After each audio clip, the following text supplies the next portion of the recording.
Bueno, buenos días.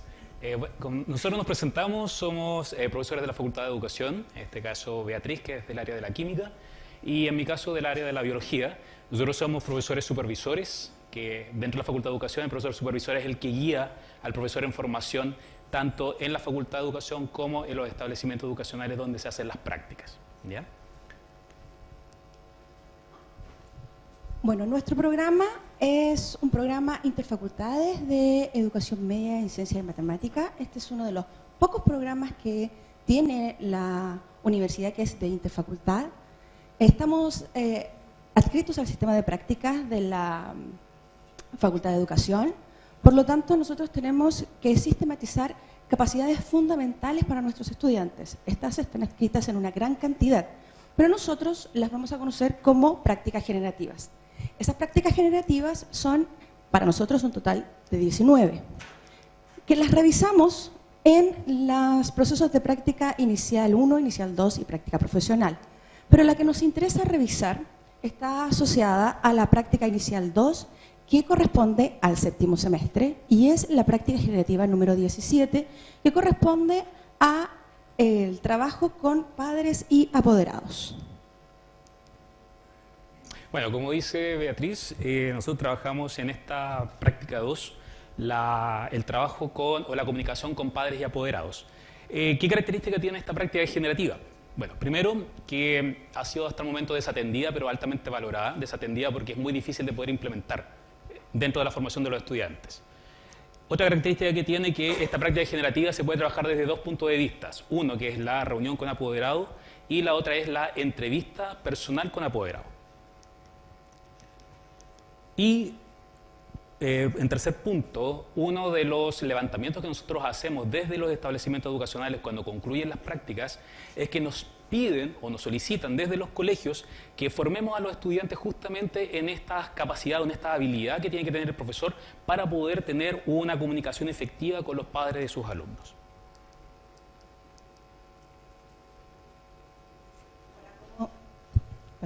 Ahora, como mi compañero lo indica, una de las cosas que más piden nuestros estudiantes o profesores en formación es acercarse a la realidad, y por eso implementamos un simulador de entrevistas con apoderado. El objetivo de esto era acercar a nuestro profesor en formación a una situación de realidad, identificando complejidades de este quehacer docente.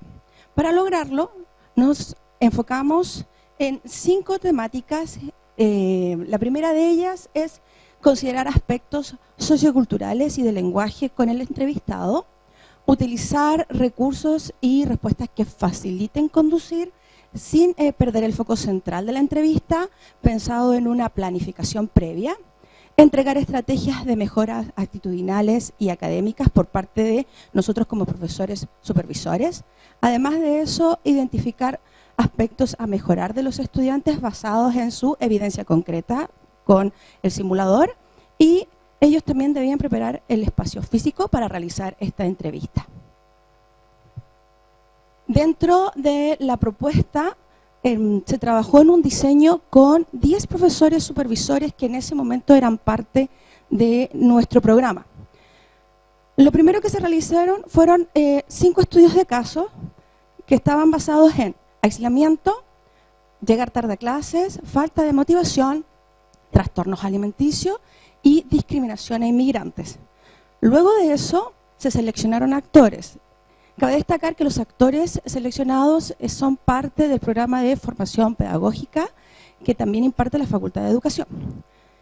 También se hizo una revisión de material bibliográfico en donde nos basamos en el documento de la Agencia de Calidad, entrevista con apoderados, un espacio de colaboración, y además de eso se revisaron videos de la página Teaching Channel, que nos permitió hacer una revisión bibliográfica con nuestros estudiantes.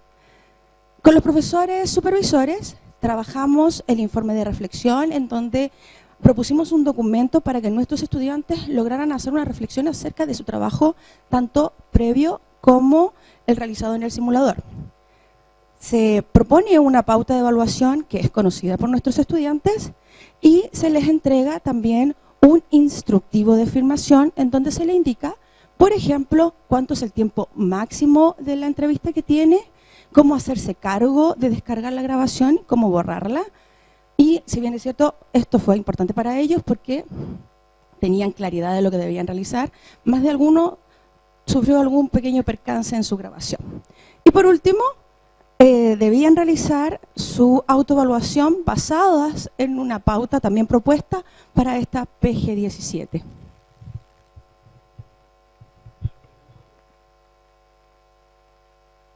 Ahora es un extracto de 2 minutos de una de las entrevistas con apoderados. Nos basamos en el tema de discriminación a inmigrantes, especialmente por ser una de las temáticas, uno de los fenómenos que estamos viviendo hoy en las aulas chilenas y que pretendemos obviamente que los estudiantes también se enfrenten a esta situación previamente en su formación.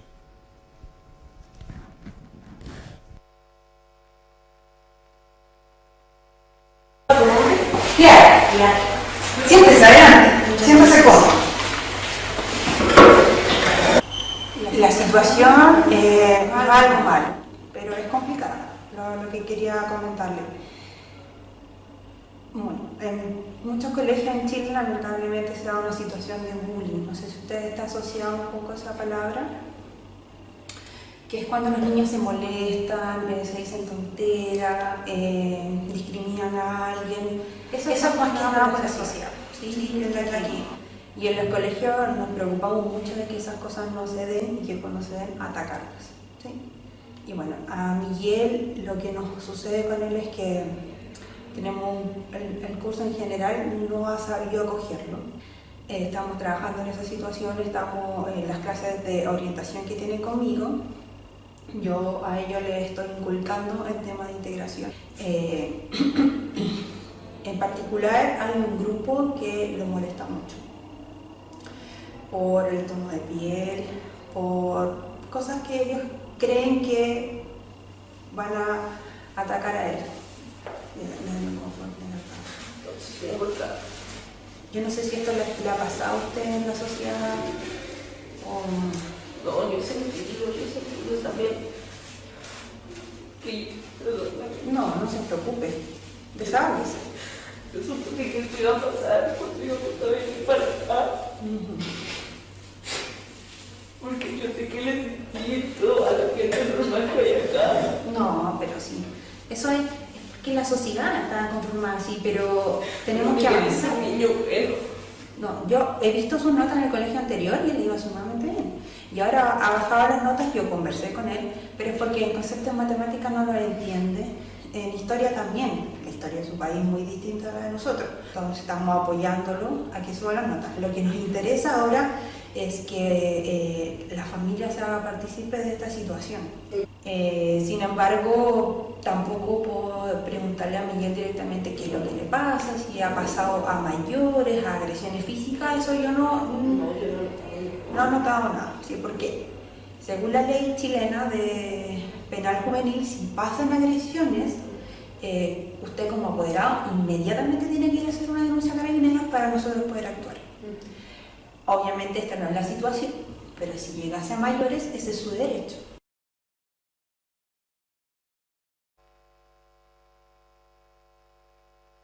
En base a esta filmación, y el estudiante lo que tiene que hacer ahora es un proceso de reflexión. Ese proceso de reflexión parte antes, cuando se le entrega el estudio de caso, y luego cuando tiene que analizar esta filmación de su entrevista con el apoderado. Entonces ahí, ¿qué cosas tiene que hacer este estudiante? Primero, identificar aspectos del aprendizaje bien precisos que retroalimente al apoderado. Tiene que definir focos también específicos de la conversación. No puede ser una conversación demasiado amplia, sino que tiene que ser muy específica con lo que quiere tratar.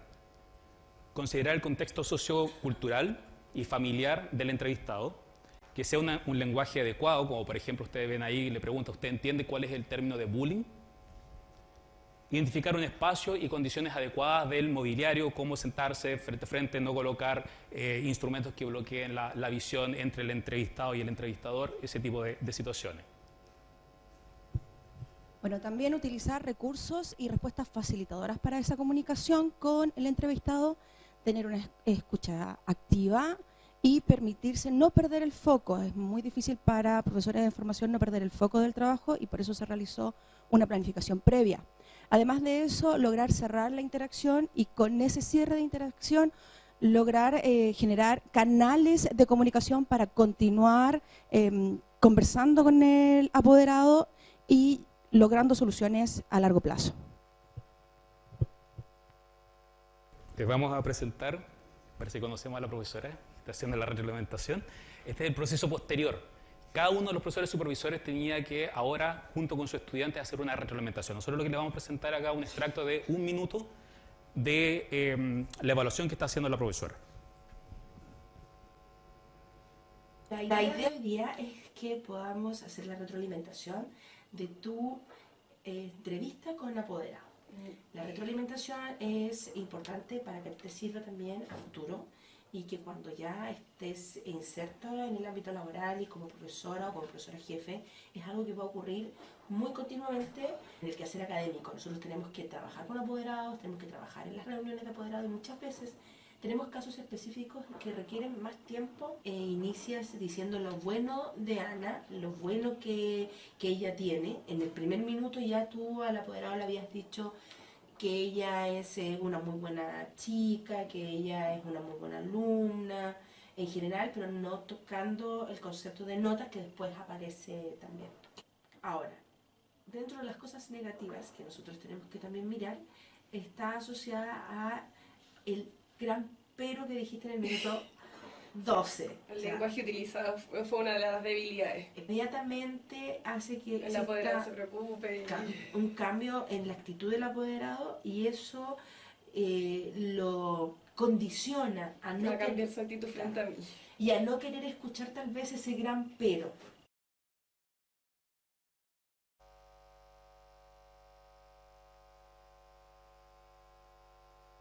Encuesta basada en 2 preguntas. Primero era cuál era el valor que ellos le entregaban a esta estrategia pedagógica, donde se destaca principalmente que los acerca a la realidad, pero una realidad donde ellos podían cometer errores sin tener una consecuencia directa en el estudiante. Y el otro grupo valoran ampliamente la implementación de esta estrategia dentro de su formación profesional. La otra pregunta tenía que ver con qué propuestas ellos hacen para poder mejorar el simulador, donde se destacan principalmente que pudiesen tener mayor oportunidad de observar más modelaje, es decir, que los profesores supervisores le pudieran a ellos modelar una entrevista con apoderado o ver más videos que pudieran permitir observarlo. Y otro grupo que también se destaca es que se le entregue mayor contextualización en los estudios de caso. Y entre paréntesis, el estudio de caso fue lo más difícil de poder diseñar dentro de toda la estrategia.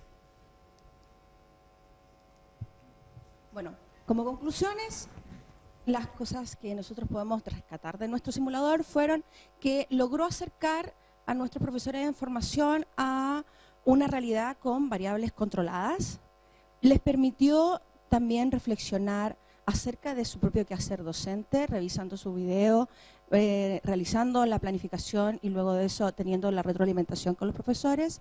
Fue una preparación tanto del profesor de formación como nosotros profesores supervisores extensa y muy minuciosa, pero requiere también algunas mejoras como por ejemplo una mayor creatividad en los estudios de caso y con un detalle mucho más elaborado.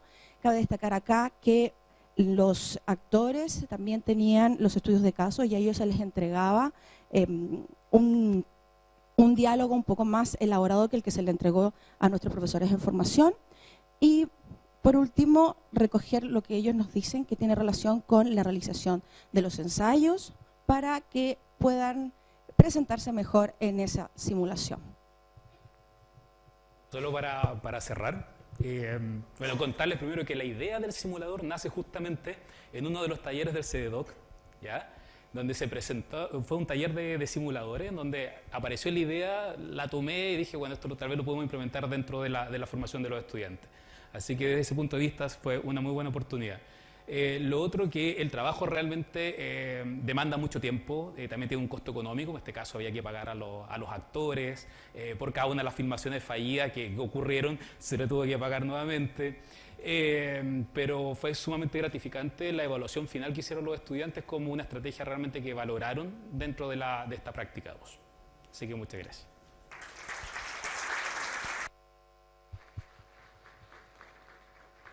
Muchas gracias. Damos inicio ahora a la ronda de preguntas. Tenemos 5 minutos para hacer las preguntas, así que los invito a abiertamente dar sus comentarios, consultas, etcétera.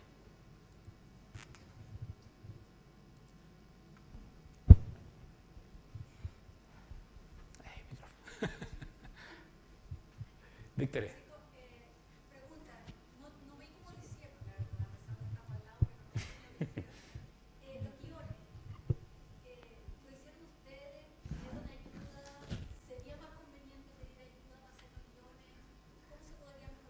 Bueno, esa fue nuestra parte creativa. Nosotros tuvimos que apelar a nuestros recuerdos cuando estábamos todavía en aula, en colegio.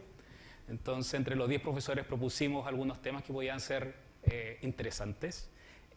Los tuvimos que redactar nosotros, revisarlos entre nosotros. Esa fue, como digo, la parte más ardua, ¿verdad? Da mucho trabajo. Yo creo que tal vez para una siguiente pasada o el próximo semestre tal vez vamos a citar a alguien de letras, no sé, que nos pueda apoyar. Pero otra cosa interesante, nosotros tratamos de ocupar temas que no fueran como muy complicados de manejar en el momento. Pero en la evaluación final nos pidieron temas como que trabajemos embarazo adolescente, orientación sexual, aborto. Entonces son temas mucho más complejos de trabajar, que tenemos que hacer una evaluación como equipo si es que estamos preparados para eso.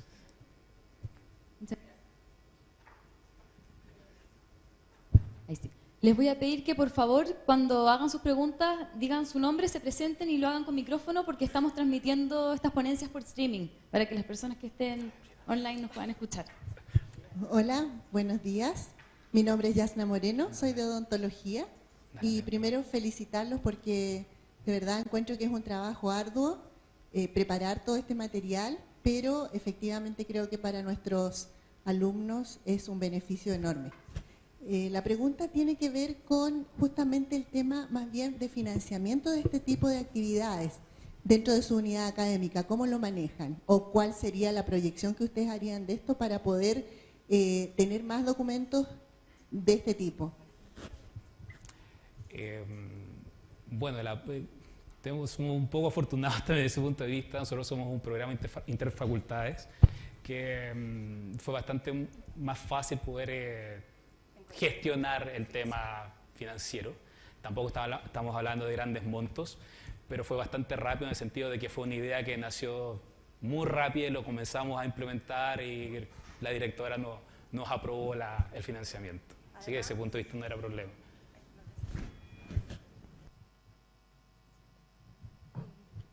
Algo importante también que son pocos estudiantes, son 34 estudiantes, entonces también era fácil de poder financiar no sé, el próximo año. Hola, yo soy Claudia Flores de la Escuela de Enfermería. Hola. Ustedes mencionaron que los alumnos de actores eran alumnos de formación también de la unidad académica, ¿no es cierto? Sí. Ellos no se conocían porque nosotros en la Escuela de Enfermería también usamos actores, y lo que nos resultó mejor era contratar alumnos de otras facultades para que no hubiese ninguna conexión con los estudiantes. En este caso, somos programas distintos dentro de la misma facultad. Y como fue el primer semestre, los estudiantes que entran a este programa de formación pedagógica son nuevos, entonces no los conocían. Y ellos de profesión son actores, que están haciendo en un año la pedagogía. Entonces, desde ese punto de vista, el segundo semestre sí se encontraron en alguna asignatura, pero el primero no se conocían. Mi nombre es María Teresa Valenzuela, de la Escuela de Enfermería. Felicitarlos porque creo que lo que ustedes están haciendo es aplicable no solo a pedagogía, o sea, es súper aplicable en nuestra realidad de enfermería también. Entiendo, no sé si me equivoco, entonces, que cada semestre ustedes tienen que contar con estos actores, ¿cierto? Y someter en fondo a los alumnos a la interacción. El primer semestre de cada año. Y ¿qué tal sería si grabaran situaciones? Porque igual es un recurso importante estar cada vez contratando actores y buscar... En realidad grabamos todas las experiencias de los estudiantes, tanto sus experiencias en aula, siempre andamos con la cámara al hombro, en parte porque el proceso de formación del estudiante tiene que ver con abrir sus aulas, abrir su espacio y reflexionar sobre lo que hacen. Nosotros no teníamos este recurso, de hecho mencionamos que teníamos un recurso norteamericano, que obviamente tiene un tema de contexto, de cultura, que no aplica del todo a la realidad chilena. Entonces, claro, obviamente ahora tenemos 34 videos que vamos a poder implementar el próximo año, pero sin duda que es importante el simulador en sí, porque tiene el estudiante pasar por esa experiencia. Y finalmente analizar y reflexionar sobre su propio desempeño. Hola. Me intriga, la verdad es que lo encontré súper entretenido, pero lo que me intriga es cuánto tiempo les toma dependiendo de la cantidad de estudiantes que tienen, porque me imagino que si cada estudiante tiene que pasar por la entrevista y además después la reflexión y después la retroalimentación, o sea, en qué minutos del curso o en qué momento, eso me intriga mucho.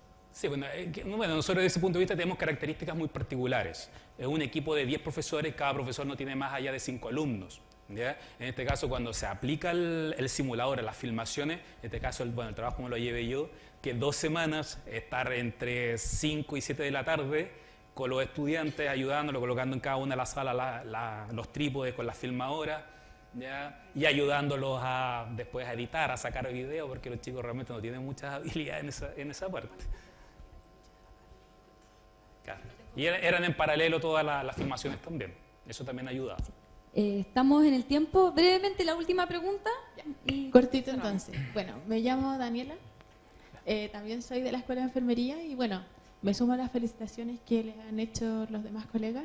Preguntarles en cuánto tiempo después de que el alumno pasa por el escenario de simulación se hace la retroalimentación y si han probado realizar retroalimentaciones grupales con estudiantes que hayan pasado por el mismo escenario. Sí, salieron varias ideas después de analizar el término del simulador. Respondiendo a lo primero que me consultas, ¿cuánto tiempo? No debe ocurrir más allá de 2 semanas. O sea, lo más próximo al evento, porque si no después la retroalimentación también va perdiendo valor. ¿Ya? Pero como también decíamos que son pocos estudiantes por profesor, daba para poder hacerlo rápidamente. Y lo otro que me consultaste fue, ya se me... No, porque fue la primera vez que lo hicimos y tal vez el próximo semestre pueda darse alguna situación como esa. Bueno, damos un aplauso a Francisco y Beatriz. Muchas gracias.